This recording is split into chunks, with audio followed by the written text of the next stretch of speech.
नेत्याचा फोटो आणि ते महागडं बॅनर वाचवण्यासाठी एका गरीबाच्या पोराला मृत्यूच्या खाईत ढकललं गेलं. ही सुन्न करणारी घटना घडलीये कर्जत तालुक्यातील राशीन येथे. रविवारी रात्री निसर्गानं रौद्र रूप धारण केलं होतं. मुसळधार पाऊस आणि वादळी वारा सुटला होता. अशातच एका चौकात उभे असलेले उपसभापती प्राध्यापक राम शिंदे यांच्या फोटोचे अनधिकृत लोखंडी होर्डिंग वादळात फाटू नये म्हणून 24 वर्षाच्या अमित सुकाळे या गरीबाच्या पोराला वर जा आणि बॅनरला छिद्र पाड, म्हणजे वारा आरपार जाईल आणि फ्लेक्स फाटणार नाही, अशी जीवघेणी सूचना त्याला दिली गेली. अमित होर्डिंगवर चढला आणि छिद्र पाडू लागला. बेकायदेशीर आणि कमकुवत पाया असलेलं ते लोखंडी स्ट्रक्चर वादळाचा वेग सहन करू शकलं नाही. ते थेट रस्त्यावर कोसळलं आणि होर्डिंगसह अमितही प्रचंड उंचीवरून खाली पडला आणि या भीषण अपघातात त्याचा जागीच दुर्दैवी मृत्यू झाला.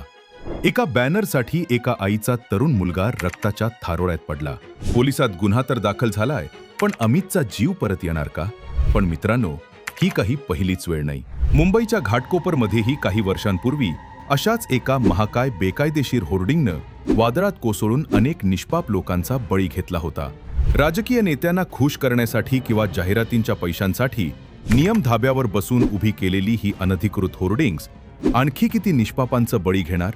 सरकार आता तरी जागे होऊन संपूर्ण राज्यातील अशा अनधिकृत आणि धोकादायक होर्डिंग्सवर बुलडोझर फिरवणार का?